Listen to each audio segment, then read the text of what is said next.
Olá pessoas, sejam bem-vindas ao Sociologia Antes que Acabe. Eu sou o professor Thiago Siegel, esse é mais um vídeo nosso aqui na internet e hoje eu quero falar com vocês sobre um tema central da sociologia, que são as relações entre indivíduos e sociedade. Então fica comigo!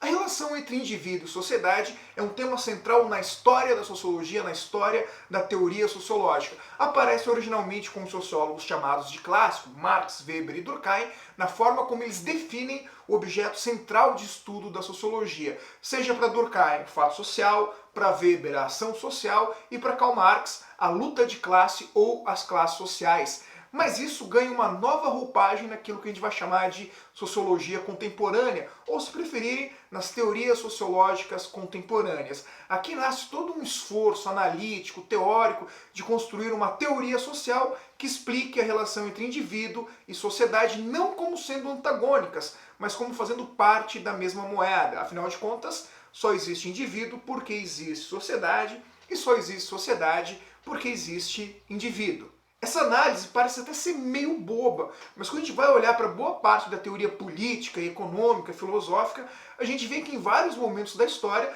existiu uma tentativa de separar o indivíduo da sociedade, uma análise muito focada no indivíduo autônomo, digamos assim, que seria o pensamento liberal, ou até mesmo o pensamento de autoras como Ayn Rand, lá da Revolta de Atlas, um foco muito centrado no indivíduo. E a teoria sociológica contemporânea vai mostrar que isso, de certa forma, é uma balela. E para falar sobre isso, a gente traz três autores super importantes. O primeiro deles, sociólogo alemão chamado Norbert Elias, autor de livros como, por exemplo, Os Estabelecidos e o Outsider, um grande clássico do pensamento ocidental, que é o Processo Civilizador, dividido em 2 volumes, e o livro que a gente vai falar principalmente nesse vídeo, que é o livro A Sociedade dos Indivíduos. Além de Norbert Elias, trazemos também um sociólogo britânico, um sociólogo inglês chamado Anthony Giddens, autor de livros fundamentais como As Consequências da Modernidade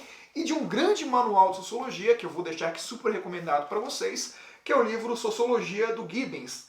O Giddensão aqui, várias edições, fundamental para todos os professores de sociologia. E por fim também trazemos o sociólogo americano Richard Sennett, que faz uma análise muito importante sobre a construção e a reconstrução do papel do indivíduo na sociedade. Para começar a nossa análise, vamos pegar o Norbert Elias e no livro A Sociedade dos Indivíduos. A grande contribuição do autor nesse livro é revendo todas as teorias que analisam o papel do indivíduo, da sociedade. Ele é um dos primeiros a propor que não existe dicotomia entre indivíduo e sociedade. Essa dicotomia é falsa, afinal de contas, só existe indivíduo porque existe sociedade, assim como só existe sociedade porque existe indivíduo. E na relação entre indivíduo e sociedade, o indivíduo, ao mesmo tempo que ajuda a construir as instituições sociais e a reformular a sociedade, ele e a sua personalidade também é reformulada e reconstruída o tempo inteiro pela própria sociedade. Na mesma linha, Anthony Giddens vai dizer o que pra gente? Aqui nas consequências da modernidade, que a relação entre indivíduo e sociedade é dialética, na medida em que o indivíduo é construído pela sociedade, mas também constrói a sociedade o tempo inteiro, reforçando um pouco as ideias do Norbert Elias, mas colocando uma questão nova, dizendo que o papel do indivíduo é o tempo inteiro reflexivo, ou seja, nós não somos agentes passivos das mudanças sociais, muito pelo contrário, somos agentes ativos dessas mudanças. O que vai quebrar também, de certa forma, uma ideia que ainda existe em alguns campos do pensamento de esquerda, de que o indivíduo por si só é vítima da sociedade. Não. Ele pode ser, em alguns aspectos, vítima da sociedade, mas o papel do indivíduo é sempre reflexivo, no sentido de se reconstruir e reconstruir a sociedade nesse processo. E é justamente por isso, Giddens vai dizer que a gente vive, nesse momento, uma espécie de radicalização da modernidade, onde se radicaliza as opiniões, se radicaliza uma sociedade do risco. Inclusive, ele já antevia nesse livro, por exemplo, os impactos e os riscos que uma pandemia mundial poderia trazer. Mas, ao mesmo tempo, nós vivemos um período maior de reflexão, de racionalização e, portanto, de reconstrução da sociedade, de reconstrução dos nossos papéis sociais. Por fim, chegamos ao sociólogo americano Richard Sennett.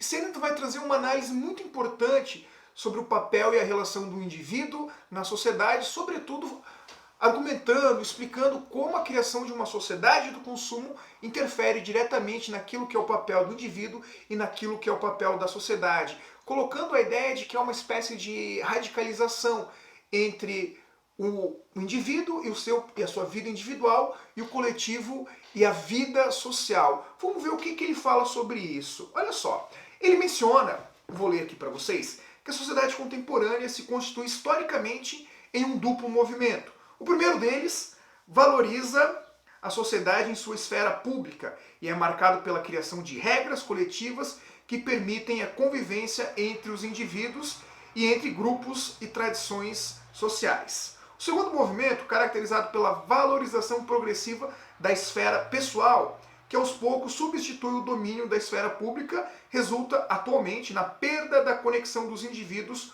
com a coletividade, dificultando que suas ações visem um horizonte comum. Reparem, ele percebe aqui um duplo movimento.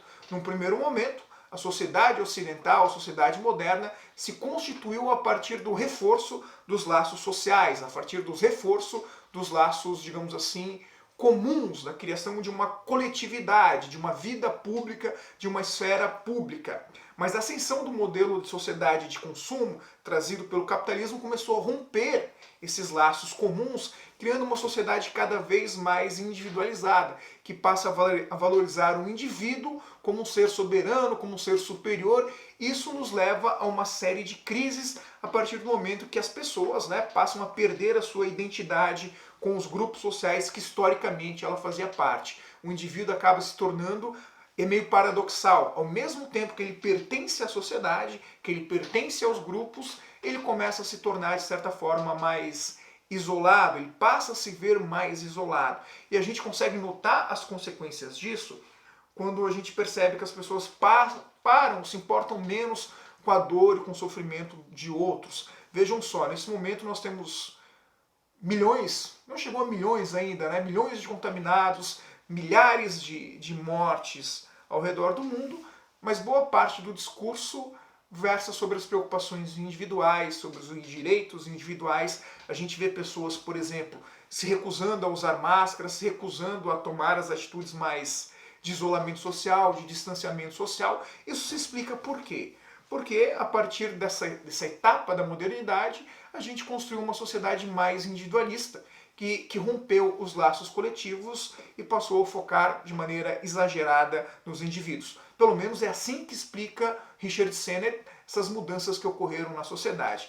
Pois bem, espero que você tenha gostado desse vídeo, que você tenha gostado desse tema, a relação entre indivíduo e sociedade na sociologia contemporânea. Peço que você se inscreva no canal, que você deixe um like, deixe um comentário nesse vídeo e, é claro, aproveite e me siga nas outras redes sociais. Forte abraço a todos e valeu!